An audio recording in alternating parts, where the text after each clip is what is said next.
Salam sejahtera Malaysia, terima kasih kerana menonton video-video dalam channel ini.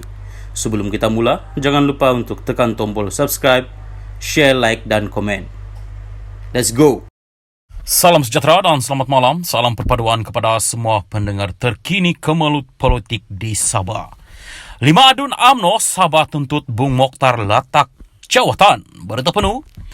5 adun UMNO Sabah yang menolak menuruti langkah menarik sokongan daripada Haji Jinor hari ini mendesak pengurusi mereka, Bung Mokhtar Radin, agar meletak jawatan serta-merta.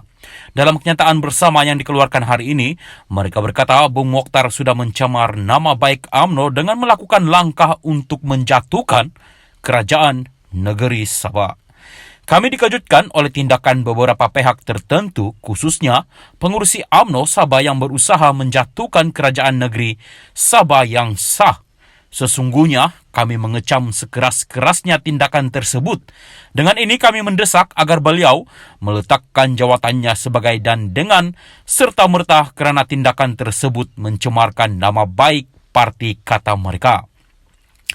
5 adun yang membuat kenyataan bersama itu ialah Syahelmi Yahya Tanjung Keramat, Jasni Daya Pantai Dalit, James Ratib Sugut, Yusof Yaakob Sindumin dan Muhammad Arsad Bistari Tampasuk. Semalam Bung Mokhtar yang juga pengurusi BN Sabah mengejutkan orang ramai apabila mengumumkan parti itu menarik balik sokongan mereka terhadap Haji Ji sebagai Ketua Menteri Sabah sekaligus menarik diri daripada kerajaan negeri. Bung Mokhtar mendakwa keputusan berkenaan diambil secara sebulat suara. Antara lain, Bung Mokhtar berkata langkah tersebut diambil kerana Haji Ji melanggar persefahaman politik dengan BN Sabah sebelum ini.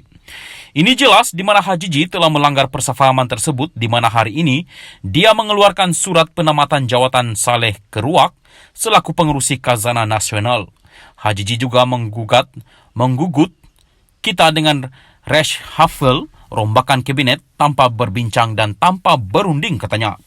Bagaimanapun 5 adun UMNO terbabit tidak hadir dalam mesyuarat berkenaan. Menurut adun berkenaan, mereka yakin sekarang bukan masanya untuk merebut kuasa politik. Sebaliknya, bersatu agar kerajaan negeri dan semua pihak dapat memberi tumpuan masa, tenaga dan sumber untuk negeri dan rakyat. Kami dengan ini mengisytiharkan sokongan yang tidak berbelah bahagi kepada Haji Ji sebagai Ketua Menteri yang sah di sisi perlembagaan, kata mereka. Sekian berita, teruskan bersama channel ini. Saya JLTV News. Bye-bye. Salam sejahtera dan selamat petang. Salam perpaduan kepada semua pendengar berita panas dan terkini. PBB tiada kuasa untuk arah mahkamah bebaskan Najib Bakar. Berita penuh. Pertubuhan Bangsa-Bangsa Bersatu PBB tidak mempunyai kuasa untuk memaksa mahkamah di Malaysia supaya membebaskan bekas Perdana Menteri Najib Razak daripada menjalani hukuman penjara 12 tahun yang dijatuhkan ke atasnya, kata pakar undang-undang. Peguam veteran Muhammad Hanif Khatri Abdullah memberitahu Malaysia kini bahawa badan antarabangsa itu akan berpegang kepada dasar tidak campur tangan dalam hal ehwal mana-mana negara berdaulat. Secara umumnya, badan antarabangsa tidak boleh campur tangan dalam hal ehwal kehakiman mana-mana negara berdaulat. Mahkamah di Malaysia bebas dan tidak terikat dengan sebarang keputusan, pandangan atau pendapat badan antarabangsa. Jika tidak, badan antarabangsa sendiri akan melanggar konsep antarabangsa mengenai kebebasan negara berdaulat, kata Hanif.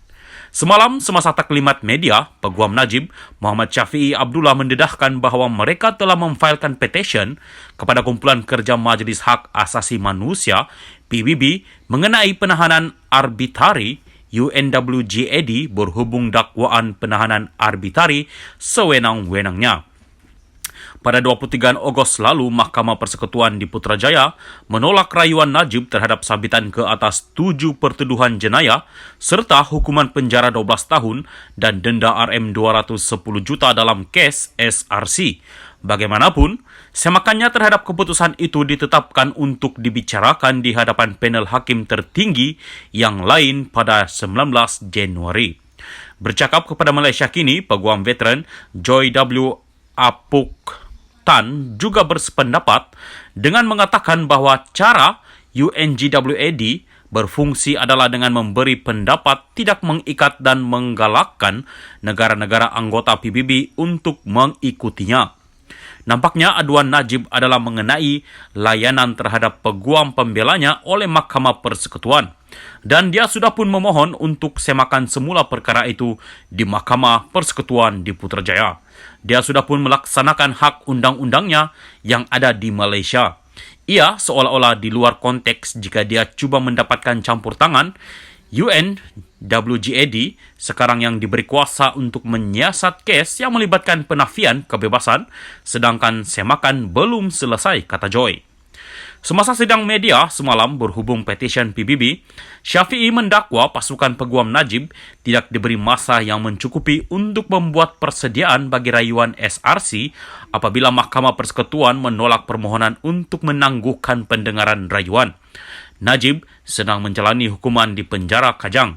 Sementara itu, ketika dihubungi Malaysia Kini hari ini, pakar perlembagaan Nizam Bashir berkata peluang bekas Perdana Menteri itu untuk berjaya dalam petisyen PBB tersebut adalah sangat tipis.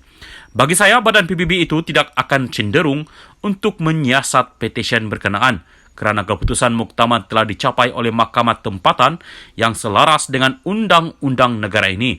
Oleh itu, janganlah kita membuang lebih banyak dakwat atau masa tentang isu ini.